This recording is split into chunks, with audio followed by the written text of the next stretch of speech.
Hi friends, welcome back to my channel Aruna HL ಕ್ರಿಯೇಷನ್ಸ್ಗೆ ಸ್ವಾಗತ.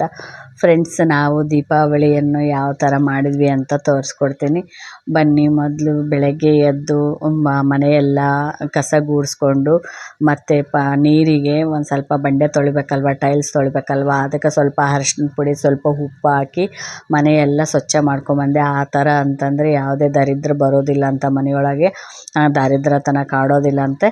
Okay, ಈ ಥರ ನಾವು ಎಲ್ಲ ಕ್ಲೀನ್ ಮಾಡಿಕೊಂಡು ರಂಗೋಲಿ ಎಲ್ಲ ಹಾಕಿ ರಾತ್ರಿ ಫ್ರೆಂಡ್ಸ್ ಮನೆಗೆ ಹೋಗಿದ್ವಿ. ಅಲ್ಲೆಲ್ಲ ಪಟಾಕಿ ಹಚ್ಚಿ ಎಲ್ಲ ಹಬ್ಬ ಎಲ್ಲ ಮುಗಿಸ್ಕೊಂಡು ಅವ್ರನ್ನ ನಮ್ಮ ಮನೆಗೆ ಕರ್ಕೊಂಡು ಬಂದು ನಾನು ಮನೆಯಲ್ಲೇ ಅಡುಗೆ ಮಾಡಿದ್ದೆ. ಹೋಳಿಗೆ, ಅನ್ನ, ಸಾಂಬಾರು. ಫ್ರೆಂಡ್ಸು ನಾವು ಎಲ್ಲ ಸೇರಿಸ್ಕೊಂಡು ಚೆನ್ನಾಗಿ ಊಟ ಮಾಡಿಕೊಂಡು ದೀಪಾವಳಿ ಹಬ್ಬನ ತುಂಬ ಸಂಭ್ರಮದಿಂದ ನಾವು ಆಚರಣೆ ಮಾಡಿದ್ವಿ. ಫುಲ್ ಖುಷಿ ಫ್ರೆಂಡ್ಸ್ ಎಲ್ಲ ಬಂದಿರೋದಕ್ಕೆ. ಫುಲ್ಲು ನಮ್ಮ ಹುಡುಗರು ಇಷ್ಟಪಟ್ಟಿದ್ರು. ಮತ್ತು ಮನೆಗೆ ಮಹಾಲಕ್ಷ್ಮಿಯರು ಸಹಿತ ಬಂದಿದ್ದರು. ಮಹಾಲಕ್ಷ್ಮಿಯರು ಅಂದರೆ ಉಡಿ ತುಂಬಿಸ್ಕೊಳಕ್ಕೆ ನಮ್ಮ ಆಜು ಬಾಜು ಪಕ್ಕದ ಮನೆಯವರೆಲ್ಲ ಹುಡುಗರು ಮತ್ತು ನನ್ನ ಫ್ರೆಂಡ್ಸ್ ಎಲ್ಲ ಬಂದಿದ್ದರು. ಅವ್ರಿಗೆಲ್ಲ ಉಡಿ ತುಂಬಿದೆ. ಅರಿಶಿನ ಬಳೆ ಮತ್ತು ಬಾಳೆಹಣ್ಣು ಎಲೆ ಅಡಿಕೆ, ಕುಂಕುಮ, ಅರಿಶಿನ ಹಚ್ಚಿ ಮತ್ತು ಅವರಿಗೆ ಆರತಿ ಬೆಳಗಿ ಎಲ್ಲ ಅವರಿಗೆ ಉಡಿ ತುಂಬಿಸಿ ಎಲ್ಲ ಫುಲ್ ಖುಷಿಯಾಗಿ ನಾವು ಎಲ್ಲ ಈ ಥರ ಎಲ್ಲ ರೆಡಿ ಆಗಿದ್ವಿ. ಮತ್ತು ನಂತರ ನಾನು ಮನೆಯಲ್ಲೇ ಮತ್ತು ಸಾಯಂಕಾಲ ಮತ್ತೆ ಪೂಜೆ ಮಾಡಿಕೊಂಡೆ. ಇನ್ನೊಂದು ಸರಿ ಪೂಜೆ ಮಾಡಿಕೊಂಡು ಮತ್ತು ರಾತ್ರಿ ಆಗಿತ್ತಲ್ವ, ಆಗ ಇನ್ನೊಂದು ಸರಿ ದೇವರಿಗೆಲ್ಲ ಆರತಿ ಮಾಡಿ ಮಂಗಳಾರತಿ ಮಾಡಿ ನೈಟ್ ಮಲಗುವಾಗ ಇನ್ನೊಂದು ಸರಿ ನಾನು ಇದೇ ಥರ ಸಿಂಪಲ್ಲಾಗಿ ಮಾಡಿದ್ದೆ ಪೂಜೆ. ಫ್ರೆಂಡ್ಸ್, ಈ ದೀಪಾವಳಿ ಬಂತಂದರೆ ಒಂದು ಪೋಟ್ಲಿ ರೆಡಿ ಮಾಡ್ಕೋಬೇಕು. ಒಂದು ಕೆಂಪದು ಬಟ್ಟೆ ತೆಗೆದುಕೊಂಡು 5 ಗುಲ್ಗಂಜಿ ಅದರಲ್ಲಿಟ್ಟು, 5 ಗೋಲ್ಡನ್ ಕಾಯಿನಿಟ್ಟು, 5 ಏಲಕ್ಕಿ ಮತ್ತು 5 ಲವಂಗ, 5 ಕಮಲದ ಬೀಜನ ಅದರಲ್ಲಿ ಇಟ್ಟು ಅದನ್ನು ಮತ್ತು ಅಕ್ಕಿ ಹಾಕಿ ಅದರಲ್ಲಿ ಸ್ವಲ್ಪ ಒಂದು ಮುಷ್ಟಿಯಷ್ಟು ಅಕ್ಕಿ ಹಾಕಿ ಒಂದು 5 ಕಾಯಿನಿಟ್ಟು ಅದನ್ನು ಗಂಟು ಕಟ್ಟಿ ನಾವು ಪೂಜೆ ಮಾಡಬೇಕು. ಈ ದೀಪಾವಳಿ ಹಬ್ಬಕ್ಕೆ ಅಮಾವಾಸ್ಯೆ ದಿನ ಆ ಥರ ಪೂಜೆ ಮಾಡಿದ್ರಂದರೆ ಪ್ರತಿ ವರ್ಷವೂ ಅದೇ ಥರ ಮಾಡ್ಕೊತ ಹೋಗಬೇಕು. ಅಂದರೆ ಒಂದು ಸ್ವಲ್ಪ ಮನೆಯಲ್ಲಿ ಶಾಂತಿ, ನೆಮ್ಮದಿ ಎಲ್ಲ ಸಿಗುತ್ತಂತೆ. ನಂತರ ಅದೇ ಥರ ನಮ್ಮ ಫ್ರೆಂಡೂ ಸಹಿತ ಹಬ್ಬಕ್ಕೆ ಮೊದಲು ತಯಾರಿ ನಡೆಸ್ಕೊತಾ ಇದ್ಲು. ಯಾವ ಥರಪ್ಪ ಅಂತಂದರೆ ಎಲ್ಲ ಥರದ್ದು ಪೌಡ್ರು, ಒಂದು 5 ಥರದ್ದು ಚಟ್ನಿ ಎಲ್ಲ ರೆಡಿ ಮಾಡ್ಕೊತಾ ಇದ್ಲು. ಹಾಗಾಗಿ ನಾನು ವಿಡಿಯೋ ಶೂಟ್ ಮಾಡಿಕೊಂಡೆ. ನಂತರ ಪುಟಾಣಿ ಪೌಡ್ರ್ ಪುಟಾಣಿದು ಪೌಡ್ರು ಉಪ್ಪಿಟ್ಟಿಗೆ, ಅವಲಕ್ಕಿಗೆ, ಮಂಡಕ್ಕಿ ಒಗ್ಗರಣೆಗೆ ಎಲ್ಲ ಚಲೋ ಆಗುತ್ತಾ ಅಂತಂದು ಹೇಳ್ತಾಯಿದ್ರು. ಹಾಗಾಗಿ ಪುಟಾಣಿ ಪೌಡ್ರನ್ನ ಯಾವ ಥರ ಮಾಡೋದಂತ ಹೇಳ್ಕೊಡ್ತೀನಿ ನೋಡಿ. ಮೊದಲು 1 kgಯಷ್ಟು ಪುಟಾಣಿನ ನಾವು ಮಿಕ್ಸಿಗೆ ಹಾಕ್ಕೋಬೇಕು. ಸಣ್ಣ ಪೌಡ್ರ್ ಮಾಡ್ಕೋಬೇಕು. ಜರಡಿ ಹಿಡ್ಕೊಂಡು ಪೌಡ್ರ್ ಮಾಡ್ಕೊಂಡಪ್ಪ ಅಂತಂದರೆ ಅದು ರವೆ ಬರೋದಿಲ್ಲ, ಹಿಟ್ಟಿರುತ್ತೆ. ನಂತರ ಒಂದು ಕಾಯಿ ತೆಗೆದುಕೊಂಡು ಅದನ್ನು ಸಣ್ಣಾಗಿ ತುರ್ಕೊಂಡು, ಬೆಳ್ಳುಳ್ಳಿ ಒಂದು 4ರಿಂದ 5 ತುರ್ಕೊಂಡು, ಜೀರಿಗೆ ಮತ್ತು ಹುಣಸೆ ಮತ್ತು ಉಪ್ಪು, ಟೇಸ್ಟಿಗೆ ತಕ್ಕಷ್ಟು ಉಪ್ಪು, ಇವನ್ನ ಮತ್ತು ಖಾರದ ಪುಡಿ 4ರಿಂದ 5 ಚಮಚದಷ್ಟು ಖಾರದ ಪುಡಿ. 1 kgಗೆ ಪುಟಾಣಿ ಹಿಟ್ಟಿಗೆ ಇಷ್ಟೊಂದು 4ರಿಂದ 5 ಚಮಚ ಖಾರದ ಪುಡಿ ಹಾಕ್ಕೋಬೇಕು. ಇದನ್ನೆಲ್ಲ ಹಾಕ್ಕೊಂಡು ಮಿಕ್ಸಿಗೆ ಹಾಕ್ಕೋಬೇಕು. ನಂತರ ಸ್ವಲ್ಪ ಟೇಸ್ಟಿಗೆ ತಕ್ಕಷ್ಟು ಬೆಲ್ಲನೂ ಹಾಕ್ಕೋಬೇಕು. ಇದನ್ನೆಲ್ಲ ಮಿಕ್ಸಿಗೆ ಹಾಕ್ಕೋಬೇಕು. ಮಿಕ್ಸಿನ ಈ ಥರ ಶೇಕ್ ಮಾಡಿದ್ರೆ ಜಲ್ದಿ ಅದು ಇದಾಗುತ್ತೆ, ಪೌಡ್ರಾಗುತ್ತೆ. ಆ ಪೌಡ್ರನ್ನ ಇದಕ್ಕೆ ಮತ್ತು ನಾವು ಕೈಯಿಂದ ಕಲಿಸ್ಕೋಬೇಕು. ಕೈಯಿಂದ ಕಲಸಿ ನೆಕ್ಸ್ಟು ಅದಕ್ಕೆ ಮತ್ತೆ ಇನ್ನೂ ಸ್ವಲ್ಪ ಅದು ಎಲ್ಲದಕ್ಕೂ ಬೆರ್ತಿರಲ್ಲಲ್ವ, ಇನ್ನೊಂದು ಸರಿ ನಾವು ಮಿಕ್ಸಿಗೆ ರೆಡಿ ಮಾಡ್ಕೋಬೇಕು. ಈ ಥರ ಪೌಡ್ರು ನಾವು ಹಬ್ಬಕ್ಕಿಂತ ಮುಂಚಿತವಾಗಿ ರೆಡಿ ಮಾಡ್ಕೊಂಬಿಟ್ಟಿವಪ್ಪ ಅಂದರೆ ಹಬ್ಬದಲ್ಲಿ ಎಷ್ಟೇ ಗಡಿಬಿಡಿ ಇತ್ತಪ್ಪ ಅಂತಂದರೂ ಎಲ್ಲದಕ್ಕೂ ಇದು ಸರಿ ಹೋಗಿಬಿಡುತ್ತೆ. ಈ ಥರ ಮಾಡಿದ್ವಪ್ಪ ಅಂದರೆ 1 ತಿಂಗಳುಗಟ್ಟಲೆ ಇಟ್ಕೊಂಡು ನಾವು ತಿನ್ಬೋದು.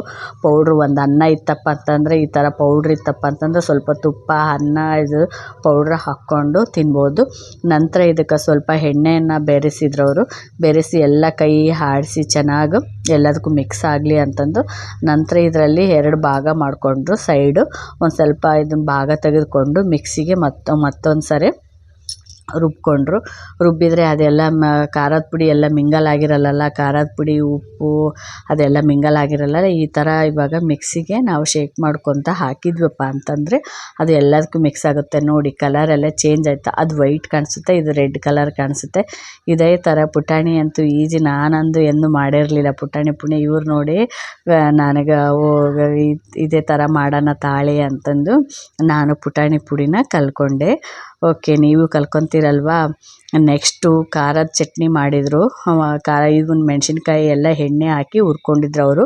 ಹುರಿದು ಸೈಡ್ ಎತ್ತಿಟ್ಕೊಂಡಿದ್ರು. ಆವಾಗ ನಮ್ಮ ಮಿಕ್ಸಿ ಜಾರಿಗೆ ಅದ್ರ ತುಂಬವಷ್ಟು ಮಿಕ್ಸಿ ಹಾಕ್ಕೊಂಡು ಅದು ಒಂದು ಸ್ವಲ್ಪ ಸಿಡಿಯುತ್ತೆ, ಹುಷಾರಾಗಿ ನಾವು ಹಾಕ್ಕೋಬೇಕು ಮೆಣಸಿನ್ಕಾಯಿ ಎಲ್ಲ. ಇಲ್ಲಾಂದ್ರೆ ನಾವು ಚಿಕ್ಕದು ಮಾಡ್ಕೊಂಡು ಸಹಿತ ಮಿಕ್ಸಿಗೆ ಹಾಕೊಂಡ್ರು ನಡೆಯುತ್ತೆ. ಇವರು ಅವಸರ ಇತ್ತಲ್ಲ, ಹಾಗಾಗಿ ಹಿಡಿಯದೆ ಹಾಕಿದ್ವಿ ಹಂಗೆ ಮೆಣಸಿನ್ಕಾಯಿನ.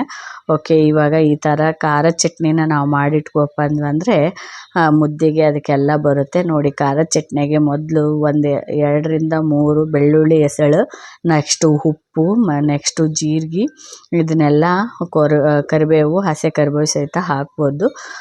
ಈ ಥರ ಎಲ್ಲ ಮಾಡಿಕೊಂಡು ಬೆಲ್ಲ, ಟೇಸ್ಟಿಗೆ ತಕ್ಕಷ್ಟು ಬೆಲ್ಲ ಮತ್ತು ಹುಣಸೆಹಣ್ಣು, ಬೆಲ್ಲ, ಉಪ್ಪು, ಮೆಣಸಿನ್ಕಾಯಿ ಪೌಡ್ರು, ಬೆಳ್ಳುಳ್ಳಿ, ಕರಿಬೇವು, ಜೀರಿಗೆ ಇದನ್ನೆಲ್ಲನ ಮತ್ತೆ ಮಿಕ್ಸಿಂಗ್ ಮಾಡ್ಕೊಂಡ್ರು ಅವರು.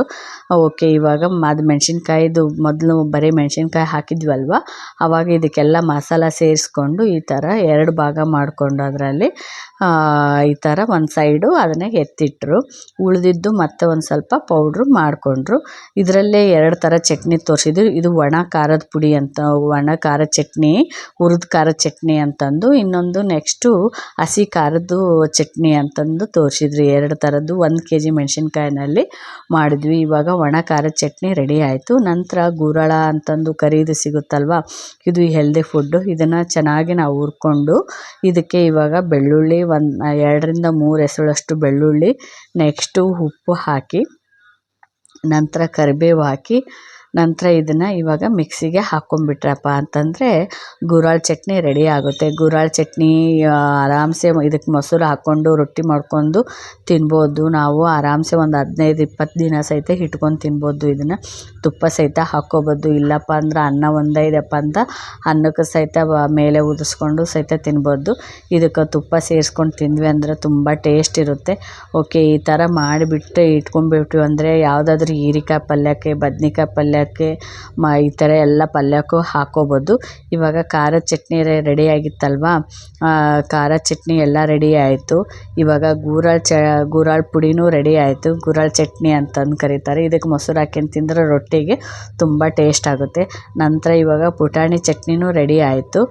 ಪುಟಾಣಿ ಪೌಡ್ರು, ಒಗ್ಗರಣೆ, ಉಪ್ಪಿಟ್ಟು ಅದಕ್ಕೆಲ್ಲ ಇದೇ ಥರ ಹಂಗೆ ಪುಟಾಣಿನ ಸೈಡು ಒಂದು ಸ್ವಲ್ಪ ಅದನ್ನು ಪೌಡ್ರ್ ಮಾಡಿ ಇಟ್ಕೊಂಡಿದ್ರು, ಪಲ್ಯಕ್ಕೆ ಯಾವ್ದಕ್ಕಾರ ಬರುತ್ತೆ ಅಂತಂದು.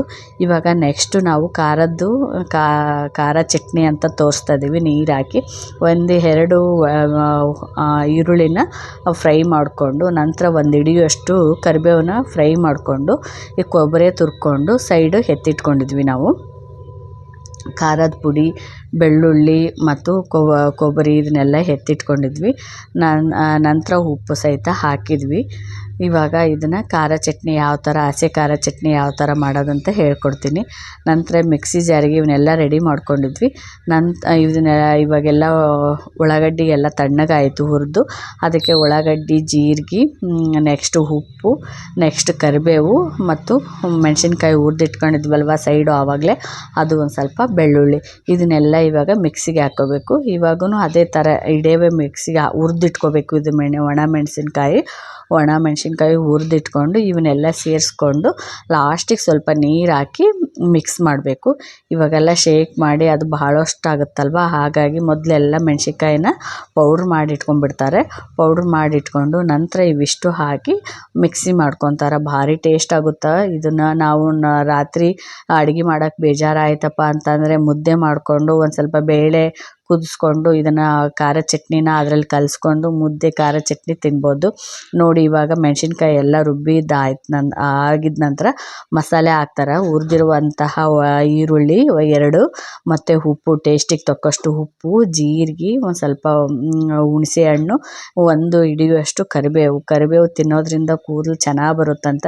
ಈ ಥರ ನಾವು ಚಟ್ನಿನ ಮಾಡಿಟ್ಕೊಂಡು ಅಂದರೆ ಕರಿಬೇವು ತಿಂದಂಗೆ ಆಗುತ್ತೆ, ನಾವು ಹೆಲ್ದಿ ಆಹಾರನೂ ತಿಂದಂಗೆ ಆಗುತ್ತೆ. ಈ ಥರ ಚಟ್ನಿನ ನೀವು ರೆಡಿ ಮಾಡ್ಕೊಳ್ಳಿ. ಯಾವ್ದಾರ ಹಬ್ಬ ಮುಂಚಿತವಾಗಿ ಬಂತಪ್ಪ ಅಂತಂದರೆ.